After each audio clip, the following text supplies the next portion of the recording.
অন্তরীকরণের সর্বশেষ চ্যাপ্টারটি হচ্ছে আমাদের 9.9 আর এই চ্যাপ্টারে আমরা আলোচনা করব হচ্ছে কোনো ফাংশনের গুরুমান বা লঘুমান কিভাবে বের করা যায় সেটা নিয়ে। তাই চলো বন্ধুরা আমরা দেরি না করে ফাংশনে গুরুমান বা লঘুমান সংক্রান্ত টপিকগুলো আমরা জেনে নিই।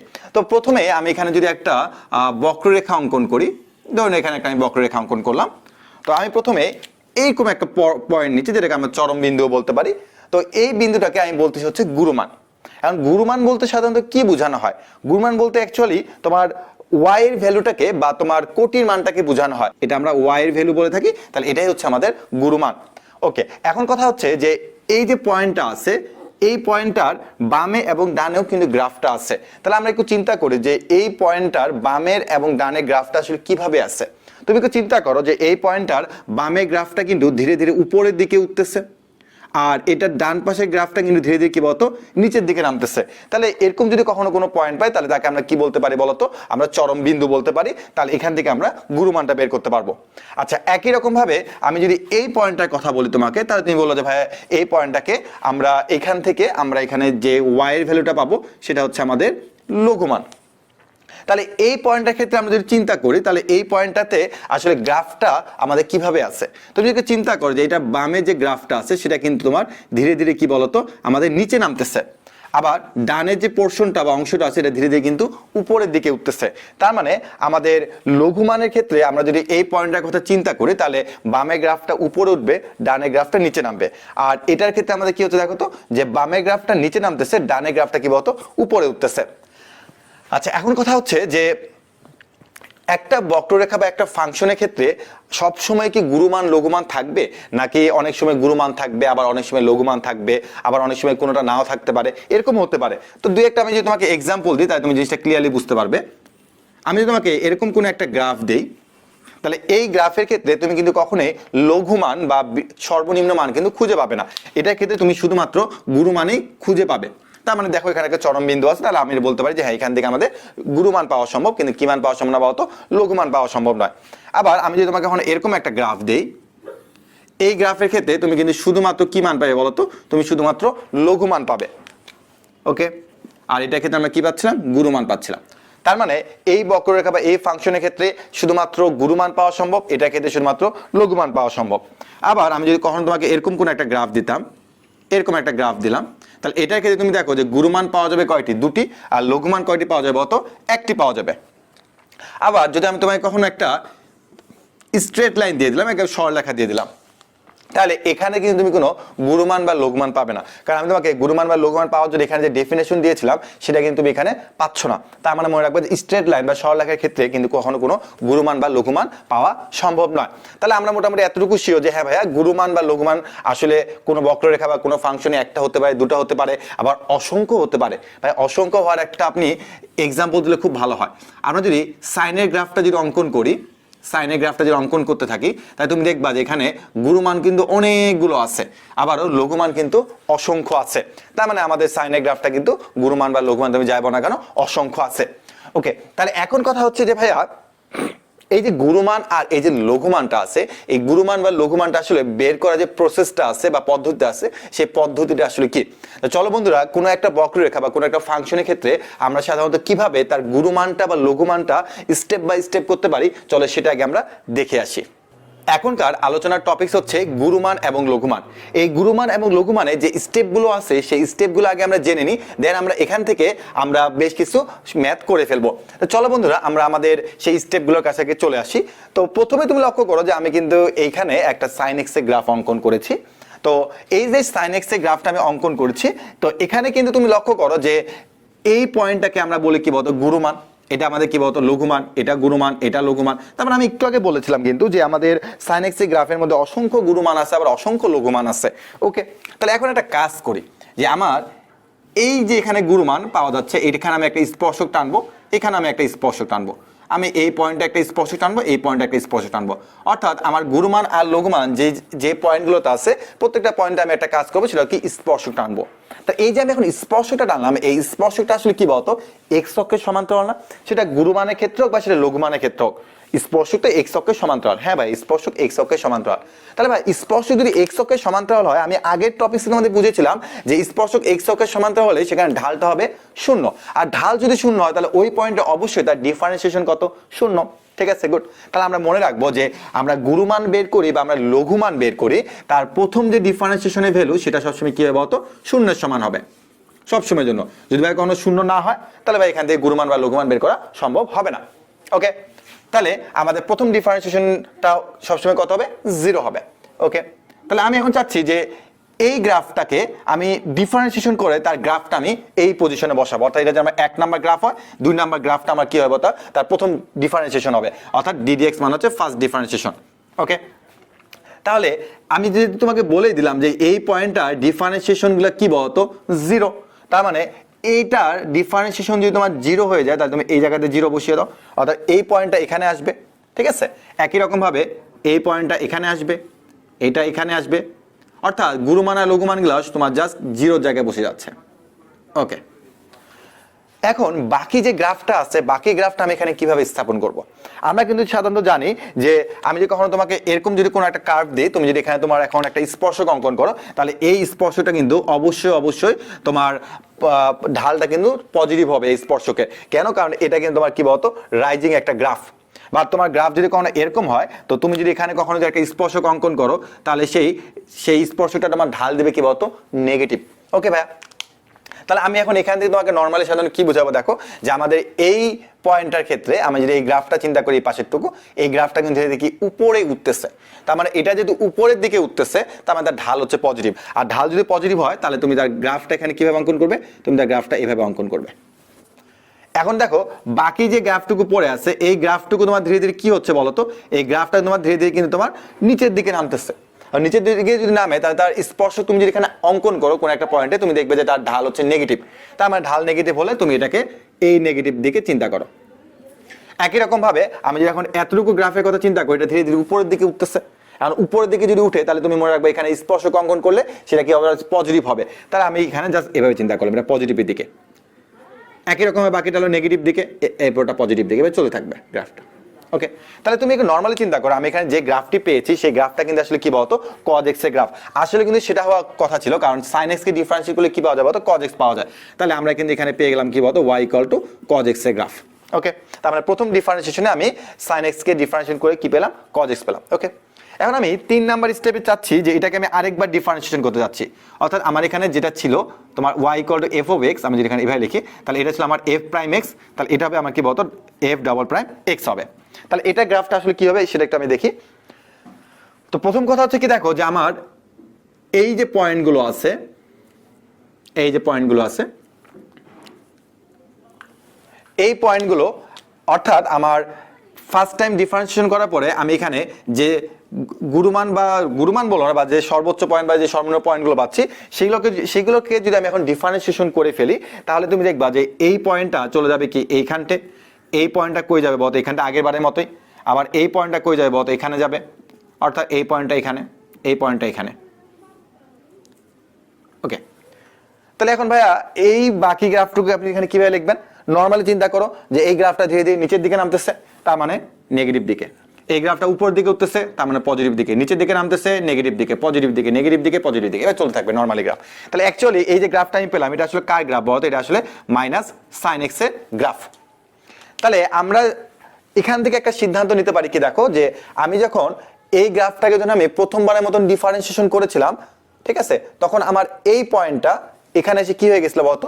0 হয়ে গেছিল। ঠিক আছে, এরপরে যখন আমি তাকে সেকেন্ড টাইম ডিফারেন্সিয়েশন করলাম, তখন আসলে এই জিনিসটা এখানে এসে কি হয়ে গেছে বলতো? নেগেটিভ হয়ে গেছে। অর্থাৎ এই গ্রাফের প্রথম ডিফারেন্সিয়েশনে এখানে তোমার 0, বা সেকেন্ড টাইম ডিফারেন্সিয়েশন করার পরে সেটা কি হয়ে গেছে এখানে বলতো? নেগেটিভ হয়ে গেছে। তার মানে আমরা কিন্তু বলতে পারি যে গুরুমানের ক্ষেত্রে যখন আমরা সেকেন্ড টাইম ডিফারেন্সিয়েশন করব তখন সেটা কি হয়ে যাবে বলতো? নেগেটিভ হবে। একই রকম ক্ষেত্রে তুমি দেখো যে এই লঘুমানের এই পয়েন্টটা যখন ফার্স্ট টাইম ডিফারেন্সিয়েশন করছো তখন তোমার কি হয়েছে? 0, বা তুমি যখন সেকেন্ড টাইম ডিফারেন্সিয়েশন করছো তখন সেটা কি হয়ে গেছে বলতো? এখানে পজিটিভ হয়ে গেছে। তারপরে আমরা কিন্তু বলতে পারি যে লঘুমানের ক্ষেত্রে যখন আমরা সেকেন্ড টাইম ডিফারেন্সিয়েশন করব তখন সেটা কি হবে বলতো? পজিটিভ হবে। তার মানে এই দুটো বৈশিষ্ট্যের উপরে ভিত্তি করে আমরা কিন্তু আমাদের যে ম্যাথগুলো আছে সেই ম্যাথগুলো কিন্তু সমাধান করতে পারবো। অর্থাৎ গুরুমান বা লঘুমান যাই হোক না কেন প্রথম ডিফারেন্সিয়েশন সবসময় 0 হবে। যদি 0টা না হয় তাহলে এখান থেকে কিন্তু আসলে তোমার কোনো গুরুমান বা লঘুমান পাবে না। আর যদি তুমি দেখো যে সেকেন্ড টাইম ডিফারেন্সিয়েশন করার পরে তুমি নেগেটিভ ভ্যালু পাচ্ছ, তাহলে বলবো ওখান থেকে আমাদের গুরুমান পাওয়া সম্ভব। বাট গুরুমান বলতে কিন্তু আসলে কোনো এক্স এর মানকে বোঝায় না, ওয়াই এর মানকে বোঝায়।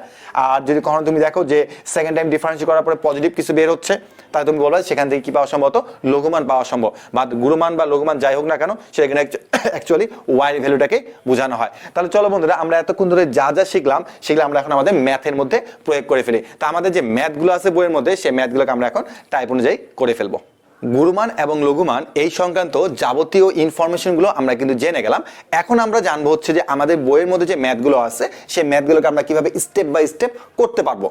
এখন কথা হচ্ছে যে এই যে গুরুমান আর লঘুমান আছে এটা আসলে কতটা ইম্পর্টেন্ট, এটা কিন্তু আমাদের পরীক্ষার জন্য অনেক অনেক বেশি ইম্পর্টেন্ট। কারণ আমি দেখছি যে ম্যাক্সিমাম সময় পরীক্ষার প্রশ্নে 4 মার্কের জন্য এটা আসে। তো তোমরা প্রথম অঙ্কটা খুব ভালো মতন করে বোঝার চেষ্টা করো, কারণ পরের ম্যাথটা তোমাকে করতে হবে। আর তুমি যদি একটা ম্যাথ ভালো মতন করে বুঝে যেতে পারো তাহলে এই বইয়ের মধ্যে ম্যাক্সিমাম সব অঙ্ক তুমি করে ফেলতে পারবে। ওকে, চলো আমরা প্রথম অঙ্কটা করে ফেলি। তা আমি এখানে স্টেপ লিখে রাখছি কেন, কারণ এটা কিন্তু প্রত্যেকটা ম্যাথের জন্য স্টেপটা সেম হবে। তো ভাই এই স্টেপগুলোকে আমরা পরীক্ষাতে লিখবো না, তোমাকে পরীক্ষাতে লেখার দরকার নেই। আমার 1 নম্বর ম্যাথের মধ্যে যেটা দেওয়া আছে সেখানে কিন্তু আমি লিখতে পারি যে F of x equal to হচ্ছে 2x cube minus 21x square plus 36x minus হচ্ছে 20। তো আমরা কিন্তু দেখে এসেছিলাম যে আমরা গুরুমান বা লঘুমান যাই বের করি না কেন আমাদের প্রথমে একবার ডিফারেন্সিয়েশন করতে হবে। তাই চলো আমি এটাকে একবার ডিফারেন্সিয়েশন করে ফেলি। এ প্রাইম এক্স মানে ডিওয়াই বাই ডিএক্স। ওকে, তাহলে এটাকে ডিফারেন্সিয়েশন করলে কি হবে দেখো, 3 দুগুণে 6 6x square minus 42x plus হচ্ছে 36। বা এখানে কোন ফর্মুলা অ্যাপ্লাই করেছেন, x two the power n ফর্মুলাটা আমি এখানে অ্যাপ্লাই করেছি। ওকে, তাহলে আমরা স্টেপের মধ্যে প্রথম স্টেপটা ছিল হচ্ছে কি একবার ডিফারেন্সিয়েশন করে ফেলা। তো আমি কিন্তু বলেছিলাম যে প্রথম ডিফারেন্সিয়েশনটা ইকুয়াল টু সবসময় কি হবে, 0 হয়। তাহলে ইকুয়াল টু হচ্ছে 0। ওকে, তাহলে আমি এখান থেকে বলতে পারি যে 6x square minus 42x plus 36 equal to হচ্ছে কত, 0। ওকে, তাহলে এখন তুমি এটাকে 6 দিয়ে ভাগ করে দাও, তারপর তুমি পাবে x square minus 7x plus 6 equal to হচ্ছে 0।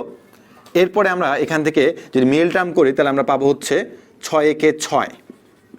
ওকে, তাহলে এখান থেকে তুমি পাচ্ছ হচ্ছে x মাইনাস 6 মাইনাস 1 নিবা, x মাইনাস 6 ইকুয়াল টু কত, 0। তাহলে x মাইনাস 6 ইকুয়াল টু 0। আর এটা তোমার কি পাচ্ছ বলতো, তোমার এখানে তোমার কি থাকবে, x থাকবে, x মাইনাস 1 ইকুয়াল টু কত, 0। তাহলে অতএব x ইকুয়াল টু তোমার 6 কমা কি বলতো 1। x ইকুয়াল টু আমার কি দাঁড়াচ্ছে বলতো 6 আর 1। তার মানে আমার সেকেন্ড স্টেপটা বলতেছে যারা যে dy by dx equal to 0 ধরার পরে এখান থেকে x এর মানগুলি বের করা, x এর মান নির্ণয় করা। এটা হলো আমার সেকেন্ড স্টেপ, যে dy বাই dx ধরে ইকুয়াল টু 0 ধরে ওখান থেকে আমি x এর মানগুলো বের করলাম। এরপরে আমার কাজটা হচ্ছে যে এখান থেকে আমি এখনো শিওর না যে আমার মানে x ইকুয়াল টু 6 এর জন্য আমার গুণমান নাকি x ইকুয়াল টু 1 এর জন্য আমার গুণমান, আমি কিন্তু এটা এখন বলতে পারতেছি না। তাহলে আমাকে কনফার্ম হওয়ার জন্য আমাকে অবশ্যই এটাকে সেকেন্ড টাইম ডিফারেন্সিয়েশন করতে হবে, কারণ ফার্স্ট টাইমে কিন্তু বলতে পারবো না যে আমার 6 এর জন্য আমি গুণমান পাবো নাকি আমি 1 এর জন্য গুণমান পাবো। এই জন্য তোমাকে অবশ্যই সেকেন্ড টাইম ডিফারেন্সিয়েশন করতে হবে। তাহলে এই যে তুমি যাকে ফার্স্ট টাইম ডিফারেন্সিয়েশন করছো একে তুমি আরেকবার ডিফারেন্সিয়েশন করে ফেলো। তাহলে আরেকবার ডিফারেন্সিয়েশন করার পর তুমি কি পাচ্ছ দেখো, 6 দুগুণে 12 12x মাইনাস হচ্ছে কত, 42। ওকে, এখন আমি কি করতে পারি ভাইয়া, এখন তুমি ছোট্ট একটা কাজ করবা। কি কাজ করবা, এই যে x এর মানগুলা তুমি সেকেন্ড টাইম ডিফারেন্সিয়েশন এখানে বসাও। তার মানে আমি এখানে স্টেপটা লিখে ফেলতে পারি যে x প্রথমে আমরা কি করছি বলতো, d square y by dx square নির্ণয় করে x এর মান বসাবো। আমি কিন্তু এখন সেই কাজটা এখানে করবো, হ্যাঁ, x এর মানগুলো বসাবো। তার মানে দেখো যে আমি প্রথমে বলবো যে x ইকুয়াল টু হচ্ছে 1, আগে সহজটাই বসাই তাই না। আচ্ছা, x ইকুয়াল আমি প্রথমে আগে এখানে 1 বসাবো। তাই দেখো আমি যদি এখানে x ইকুয়াল টু 1 বসাই তাহলে আমি অ্যাকচুয়ালি এখানে কত পাচ্ছি একটু দেখো তো, যে 12 ইন্টু হচ্ছে 1 মাইনাস হচ্ছে 42। তার মানে এখানে যোগ বিয়োগ করলে আমি পাচ্ছি হচ্ছে তোমার মাইনাস 30। আর মাইনাস 30 কিন্তু অবশ্যই 0 থেকে ছোট, মানে কি নেগেটিভ। মাইনাস 30 আমরা জানি নেগেটিভ। তাহলে এখান থেকে কি সিদ্ধান্ত নেওয়া যায়, একটু পরে সিদ্ধান্তটা নিব। তাহলে x ইকুয়াল টু 1 এর জন্য আমি এখানে একটা ভ্যালু পাচ্ছি। আবার আমি যদি কখনো x ইকুয়াল টু 6 বসাই তাহলে আমি এই জায়গাতে বসাবো, এই জায়গাটাতে x ইকুয়াল টু 6 বসালে আমি পাবো হচ্ছে 12 ইন্টু 6 মাইনাস হচ্ছে 42। তাহলে এখান থেকে তোমার দাঁড়াচ্ছে হচ্ছে 30। যা হচ্ছে 0 থেকে বড়। আচ্ছা, তাহলে এখান থেকে আমি কি সিদ্ধান্ত নিতে পারি? আমরা তো বলেছিলাম যে সেকেন্ড টাইম ডিফারেন্সিয়েশন করার পরে যদি কখনো সেটা পজিটিভ আসে তাহলে সেখান থেকে আমরা লঘুমান পাবো, আর যদি নেগেটিভ আসে তাহলে আমরা কি পাবো? গুরুমান পাবো। তাহলে আমি কিন্তু এখান থেকে বলতে পারি যে এটা নেগেটিভ আসছে, মানে 0 থেকে ছোট, তার মানে এখান থেকে আমরা গুরুমান পাবো। এটা কিন্তু গুরুমান না, এখান থেকে আমি লিখবো কি? গুরুমান পাওয়া সম্ভব, পাওয়া সম্ভব বা গুরুমান পাবো। আর যেহেতু এটা পজিটিভ তার মানে আমি বলবো এখান থেকে আমার কি বলতো? লঘুমান পাওয়া সম্ভব, লঘুমান পাওয়া সম্ভব, পাওয়া সম্ভব।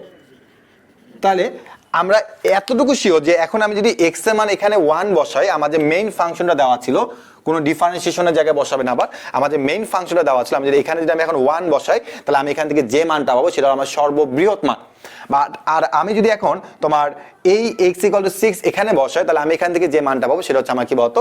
লঘু মান, মানে কি বলবো আর কি, সবচেয়ে ছোট মান। কিন্তু তুমি চিন্তা করো, তুমি যখন একবার ডিফারেন্সিয়েশন করো, যখন তুমি x এর মান 1 আর 6 পেয়েছিলে, তুমি কিন্তু শিওর ছিল না যে আমি এখানে 1 বসালে গুরুমান পাবো নাকি 6 বসালে গুরুমান পাবো। বা যখন তুমি সেকেন্ড টাইম ডিফারেন্সিয়েশন করছো তখন কিন্তু তোমাকে তারা বলে দিচ্ছে হ্যাঁ, যেহেতু তুমি নেগেটিভ পাচ্ছ তার মানে এখানে তুমি গুরুমান পাবা 1 বসালে, আর তুমি 6 বসালে তুমি কি পাবা? লঘুমান পাবা। ওকে, তাহলে দেখো আমরা কিন্তু জানি যে f of x মানে অ্যাকচুয়ালি কি বলতো? y। f of x মানে কি বলতো? y। আর আমি কিন্তু বলেছিলাম যে গুরুমান বা লঘুমান বলতে গেলে অ্যাকচুয়ালি y এর মানগুলোকে বোঝায়। ওকে, তাহলে এখন সুন্দর করে এই 1 তুমি এই ফাংশনে বসিয়ে দাও। তাহলে বলবা 2 * 1 কিউব লেখার দরকার নেই, -21 ইন্টু হচ্ছে 1 প্লাস হচ্ছে 36 মাইনাস হচ্ছে 20। যদি ক্যালকুলেশন করো তুমি এখান থেকে পাবে হচ্ছে -3। আর এবার তুমি কি করবে দেখো তো, যে x = 6 এখানে বসিয়ে দাও, তাহলে তুমি পাবা y = 2 * 6 কিউব মাইনাস 21 ইন্টু হচ্ছে 6 স্কোয়ার প্লাস 36 ইন্টু হচ্ছে 6 মাইনাস হচ্ছে 20। তুমি এখান থেকে ক্যালকুলেশন করলে তুমি এখান থেকে পাবে মান হচ্ছে -128 পাবে। একটু ক্যালকুলেশন করে দেখবে, এটাই পাবে। তার মানে দেখো যে -3 অবশ্যই বড় হবে আর -128 কিন্তু অবশ্যই ছোট হবে। তাহলে তোমরা যদি এই স্টেপগুলো ফলো করতে পারো তাহলে আমি আশা রাখতে পারি তোমরা এখান থেকে কিন্তু গুরুমান আর লঘুমান পেয়ে যাবে। তো আমি এখানে আরেকটা স্টেপ বাদ দিচ্ছি, সেটা হচ্ছে কি 4 নাম্বার, সেটা হচ্ছে কি d²y/dx², x এর মান বসানোর পরে d²y/dx² যদি কখনো লেস দেন হয় তাহলে এখান থেকে গুরুমান পাওয়া সম্ভব, গুরুমান পাওয়া সম্ভব। আর যদি তোমার d²y/dx² যদি গ্রেটার দেন 0 হয় তাহলে এখান থেকে কি বলতো? লঘুমান পাওয়া সম্ভব। তাহলে আমি আশা রাখতে পারি যে এই যে স্টেপগুলো আছে, স্টেপগুলো অবশ্যই তোমার খাতার মধ্যে লিখে রাখবে, কারণ এই স্টেপগুলো অনেক অনেক বেশি ইম্পর্টেন্ট। কারণ এই স্টেপ অনুযায়ী তুমি আগালে তুমি কিন্তু তোমার গুরুমান এবং লঘুমান এই কাঙ্ক্ষিত দুটো অ্যান্সার কিন্তু পেয়ে যাবে। এবং তোমরা অবশ্যই নিজ দায়িত্বে এই যে 2 নম্বর ম্যাথটা আছে এই 2 নম্বর ম্যাথটা করে ফেলবে। আমরা আরো বেশ কিছু ম্যাথ নিয়ে চলে এলাম। তো এই ম্যাথগুলোতে আমাদের তারা কিন্তু প্রমাণ করতে বলেছে, তো তারা আমাকে যাই প্রমাণ করতে বলুক না কেন আমরা কিন্তু আমাদের এর আগে যে প্রসিডিউর বা এর আগে যে আমাদের স্টেপগুলো ছিল সেটা অনুযায়ী কিন্তু আমরা আগাবো। ওকে, তো তারা আমাকে এখানে বলছে গুরুমান লঘুমান অপেক্ষা বড়। তুমি কি চিন্তা করো তো, যে তোমাকে আমি প্রথমে বললাম যে লঘুমান আর গুরুমান বের করো, তুমি বের করলা। এরপর আমি তোমাকে বললাম যে হ্যাঁ লঘুমান বড় গুরুমান ছোট, তার মানে তখন তুমি বলতে পারো যে হ্যাঁ ভাইয়া লঘুমান বড় তার মানে গ্রেটার দেন গুরুমান ছোট, এটা বলতে পারো। অথবা আমি যদি কখনো তোমাকে বলি হ্যাঁ ভাইয়া গুরুমান বড় লঘুমান ছোট, এটা প্রমাণ করো, তার মানে জিনিসটা কি ঠিক এরকম না যে আমাকে গ্রেটার দেন আকারে প্রমাণ করে দিতে পারলে হয়ে গেল। কিন্তু ভাইয়া তার জন্য তো আমাকে গুরুমানটা জানা দরকার, ভাইয়া তার জন্য তো আমাকে লঘুমানটা জানা দরকার। তাহলে এই যে গুরুমান আর লঘুমান যে আমার জানা দরকার, এই গুরুমান আর লঘুমানটা আমি কিভাবে জানবো? একটু আগে আমি যে তোমাকে শিখিয়ে আসলাম স্টেপগুলো, সেই স্টেপ অনুযায়ী তুমি আগে চোখ বন্ধ করে গুরুমান আর লঘুমানটা বের করো, দেন তোমাকে কি প্রমাণ করতে বলছো না কি বলছো এটা পরে দেখা যাচ্ছে। চলো আমরা আগে আমাদের মেইন কাজটা করে ফেলি, যে আমরা স্টেপ অনুযায়ী যে কাজগুলো শিখেছিলাম সেই কাজগুলো আমরা আগে করে ফেলি। ওকে, তো আমাকে তারা এখানে যে ফাংশনটা দিয়েছে আমি আগে সেটা লিখে ফেলি, যে f of x = হচ্ছে x + 1/x।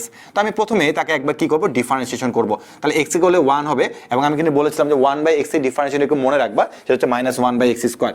ওকে, এখন কি করতে হবে ভাইয়া? ওকে, এখন আমি তোমাদের এখানে বলেছিলাম যে একবার ডিফারেন্সিয়েট করার পরে যেটা তুমি পাবা তাকে = 0 ধরতে হবে। ওকে, চলো 0 ধরে ফেলি। 1 - 1/x² = 0। এখান থেকে x এর মানগুলো বের করতে হবে।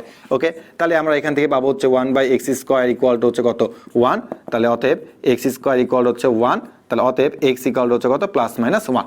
ওকে, আমি x এর মানগুলো বের করে ফেললাম। ঠিক আছে, এবার আমাকে কি করতে হবে? আমাকে সেকেন্ড টাইম ডিফারেন্সিয়েশন করতে হবে। তাহলে আমি এখানে যে ফার্স্ট টাইম ডিফারেন্সিয়েশন করছিলাম তাহলে সেখান থেকে আমি লিখবো হচ্ছে f'(x) হচ্ছে 1 কে হয় 0, আর এখান থেকে তুমি পাবা হচ্ছে কি বলতো যে -1/x², তার মানে মাইনাস প্লাস হয়ে যাবে 2/x³ পাবে। হ্যাঁ, অর্থাৎ সেকেন্ড বার ডিফারেন্সিয়েশন করলে মানে -1/x² কে তুমি যে সেকেন্ড টাইম ডিফারেন্সিয়েশন করো এটা রেজাল্ট আসবে 2/x³। ওকে ভাইয়া, বুঝলাম। তো এরপর আমি তোমাকে কি বলছিলাম বলতো যে এক্স এর মানগুলি তোমাকে এই সেকেন্ড টাইম ডিফারেন্সিয়েশন ওখানে গিয়ে বসাতে হবে। ওকে ভাই চলেন বসাই। তাহলে এক্স ইকুয়াল টু আমি যদি কখনো 1 বসাই, এক্স ইকুয়াল যদি আমি 1 বসাই, তাহলে আমি এখান থেকে কি পাচ্ছি দেখো যে 2/1 কিউব, তার মানে হচ্ছে 2, তার মানে গ্রেটার দেন 0। তার মানে এখান থেকে আমি কি মান পেতে পারি বলতো, লঘু মান, মানে ছোট মানটা পাবো এখান থেকে, লঘু মান। তার মানে আমি যদি এক্স ইকুয়াল টু 1 যদি আমি এখানে বসাই, তাহলে আমি কি পাবো, লঘু মান পাবো। ঠিক আছে, বাট এটা কিন্তু আমার লঘু মান না। আবার আমি যদি এখন তোমার এক্স ইকুয়াল যদি -1 বসাই, তাহলে আমি 2/-1 কিউব ইকুয়াল হচ্ছে -2 লেস দেন হচ্ছে 0। তাহলে এখান থেকে আমি কি পাবো তো, গুরুমান পাবো। এটা কিন্তু আমার গুরুমান না, আমি গুরুমান পাবো, এখনো পাই নাই, গুরুমান পাবো। ওকে, তাহলে এখন আমি সুন্দর করে যে এক্স ইকুয়াল টু 1 আছে, এক্স ইকুয়াল টু 1 আমি এখানে বসিয়ে দিব। তাহলে আমি এখান থেকে বলতে পারি যে ওয়াই ইকুয়াল টু হচ্ছে 1 + 1/1। জিনিসটা বুঝানো, এক্স ইকুয়াল টু 1 এখন আমি কোথায় বসাবো, এখানে বসাবো। তাহলে এখানে যে মেইন ফাংশনটাতে বসাবো, তাহলে এখান থেকে পাচ্ছি কত, 2। তার মানে আমার লঘুমান হচ্ছে 2, লঘুমান হচ্ছে কত, 2। ওকে, এবার এক্স ইকুয়াল টু -1 আমি এখানে বসাবো। তাহলে আমার হচ্ছে, মানে আমি কিন্তু বলছিলাম এফ অফ এক্স মানে হচ্ছে ওয়াই, ওয়াই ইকুয়াল হচ্ছে 1 + 1/-1। তার মানে আমার এখান থেকে কত আসছে দেখো তো, তোমার 0। ঠিক আছে, 0। তা তুমি একটু নর্মালি একটু চিন্তা করতো যে গুরুমান হয়ে গেছে 0, মানে গুরুমান হয়ে গেছে ছোট, আর লঘুমান হয়ে গেছে কি বলে বড়। আমাকে তো তারা সেটাই বলেছে ভাইয়া, যে গুরুমান লঘুমান অপেক্ষা ক্ষুদ্রতর, তার মানে গুরুমান ছোট লঘুমান বড়। তাহলে আমরা এখন লাস্ট লাইনে লিখে দেবো যে অতএব গুরুমান লেস দেন হচ্ছে কি বলতো, লঘুমান। এটা আমার প্রুফড। ওকে, তার মানে কখনো আবার কেউ ভুল করে এটাকে তোমার ভাবে না যে এই 2 মানে এখানে ডিরেক্ট বসে গেছে, এরকম কোনো কারণ না। কিন্তু এক্স এর মানটা এখানে বসিয়ে দেন তুমি ওয়াই ভ্যালু পাবে 2। আবার তুমি এক্স এর মান -1 এখানে বসিয়ে দেন তুমি এখান থেকে কি পাবো তো, ওয়াই ভ্যালুটা পাবে। ওকে, তো আমি মেবি এখানে ছোট্ট একটা মিস্টেক করে ফেলেছি, এক্স ইকুয়াল -1, তো তাহলে এখানে -1, হ্যাঁ, তাহলে -1 তার মানে এখানে অ্যাকচুয়ালি -2 হবে। হ্যাঁ, তার মানে তুমি একটু চিন্তা করো যে আমার এটা হচ্ছে 2, এটা হচ্ছে কি বলতো -2। ওকে, তার মানে আমরা এখন থেকে যদি কখনো এরকম আমাদের পরীক্ষাতে আসে যে গুরুমান লঘুমান অপেক্ষা বৃহত্তর ক্ষুদ্রতর, আবার লঘুমান গুরুমান অপেক্ষা ক্ষুদ্রতর, এরকম টাইপের কোনো প্রশ্ন দিলে এখন আমরা অবশ্যই করতে পারবো। ওকে, এরপর আমরা আমাদের পরবর্তী 2 নম্বর ম্যাথে চলে আসি। তো 2 নম্বর ম্যাথে তারা আমাকে জাস্ট বলছে ক্ষুদ্রতম মানটা হচ্ছে 12, মানে আমার এখানে তারা কোনো বৃহত্তম মানের কথা বলে না, তারা আমাকে জাস্ট খালি বলছে কি বলতো যে তার লঘু মানটা হচ্ছে 12। ওকে, তাই চলো আমরা সেই ম্যাথের দিকে একটু আগাই। সেটা আহামরি তেমন কোনো কঠিন ম্যাথ না, আসলে আমরা যেভাবে আগাচ্ছি সেভাবে আগাবো। তো এটাকে আমি বললাম হচ্ছে F of x equal to হচ্ছে 4e⁻x + 9e⁻−x। ওকে, তাহলে চলো প্রথমে এটাকে একবার ডিফারেন্সিয়েশন করে ফেলি আমরা। তাহলে এটাকে যদি আমি একবার ডিফারেন্সিয়েশন করি, তাহলে আমি পাবো 4e⁻x - 9e⁻−x। এরপর ভাই তোমাকে বলা হয়েছিল যে 4e⁻x - 9e⁻−x এটা ইকুয়াল কি ধরতে হবে, 0 ধরতে হবে। ওকে, তাহলে 4e⁻x ইকুয়াল হচ্ছে 9e⁻−, এটাকে দিলাম। ওকে, এরপর আমি এখানে যে কাজটা করবো সেটা হচ্ছে e⁻x ডিভাইড বাই হচ্ছে e⁻−x ইকুয়াল হচ্ছে 9/4।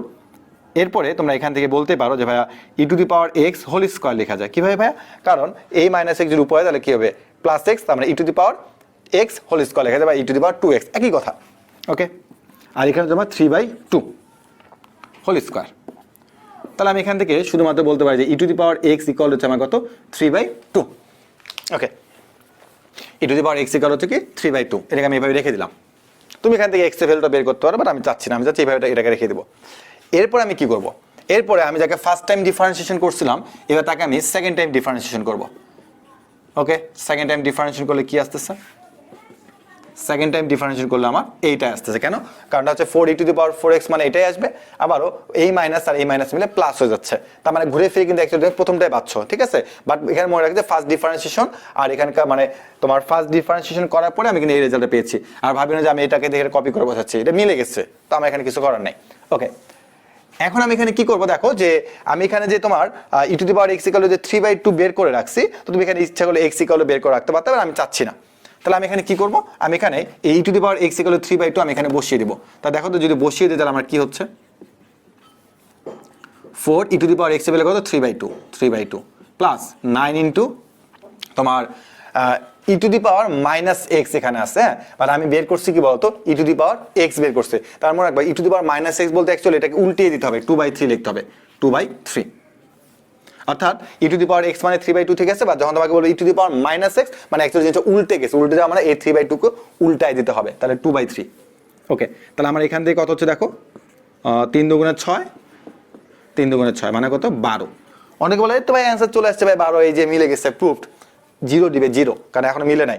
মনে রাখবা এই 12 জন্য আমার কি বলতো গ্রেটার দেন জিরো, তার মানে গ্রেটার দেন জিরো মানে কি এখান থেকে আমি ক্ষুদ্রতম মানটা পাবো। 12 আমার এখন অ্যান্সার আসে নাই ভাইয়া, এটা মিলে গেছে হয়তোবা, ঠিক আছে, কারণ এটা কিন্তু একই রকম, এই জন্য মিলে গেছে। অনেক সময় অনেকে আছে এটাকে অ্যান্সার বলে দিয়ে চলে আসছে যে আমার অ্যান্সার মিলে গেছে, কিন্তু তুমি এখন তোমার কেবল সেকেন্ড ধাপে আসো, থার্ড ধাপে এখন যাও নাই। তার মানে গ্রেটার দেন জিরো, তার মানে এখান থেকে আমরা বলবো যে কি বলতো ক্ষুদ্রতম মান পাওয়া সম্ভব, মান পাওয়া সম্ভব। তাহলে অ্যান্সারের জন্য আমাকে এখন কি করতে হবে? অ্যান্সারের জন্য হচ্ছে দেখো যে e to the power x equal যে 3/2, ঠিক আছে, এটার জন্য আমি পাইছি কত 12, মানে জিরোর থেকে বড়, মানে ক্ষুদ্রতম মান পাওয়া সম্ভব। তাহলে এখন এই জিনিসটা এখন তুমি সুন্দর করে তোমার যে মেইন ফাংশন, সেই মেইন ফাংশনে বসিয়ে দাও যে y ইকুয়াল টু হচ্ছে 4 × 3/2 প্লাস 9 × ই টু দি পাওয়ার 9 × 2/3। তাহলে ক্যালকুলেশন করলে তুমি পাবা হলো 6 + 6 = হচ্ছে 12। তাহলে এটাই হচ্ছে অ্যান্সার। তুমি বলো ভাই এইটা এটাতে একই রকম হয়ে গেল, তা ঠিক আছে একই রকম হোক, বা তুমি তোমার মতন আগাবা যে গ্রেটার দেন জিরো হলে তো কেবল আমাদের এখান থেকে ক্ষুদ্রতম মান পাওয়া সম্ভব, তাই না? বাট এটা আমাদের অ্যান্সারের সাথে মিলে যাওয়া মানে এটা আমার অ্যান্সার না, অ্যান্সার আমাকে আলাদা করে বের করতে হবে।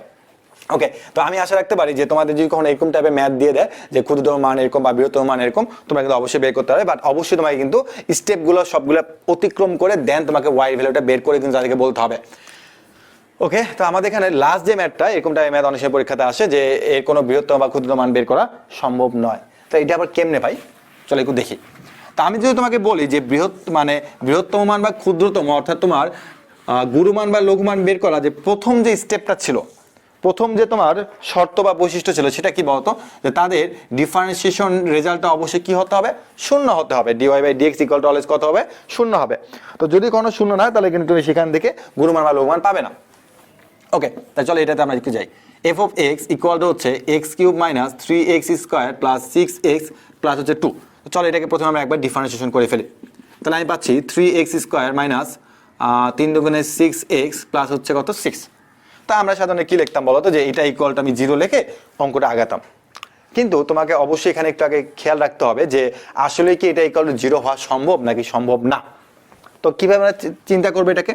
তো তুমি যদি এখান থেকে 3 কমন নিয়ে নাও তাহলে তুমি কি পাবে বলো তো? x² - 2x প্লাস হচ্ছে কত 2, এটাতে পাবো। হ্যাঁ ভাইয়া, এরপরে আমরা এই জিনিসটাকে এবার চিন্তা করতে পারি x² - 2ab প্লাস হচ্ছে b²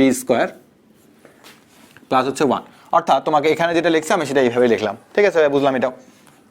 এখান থেকে আমি এখন লিখতে পারি x - 1² প্লাস 1।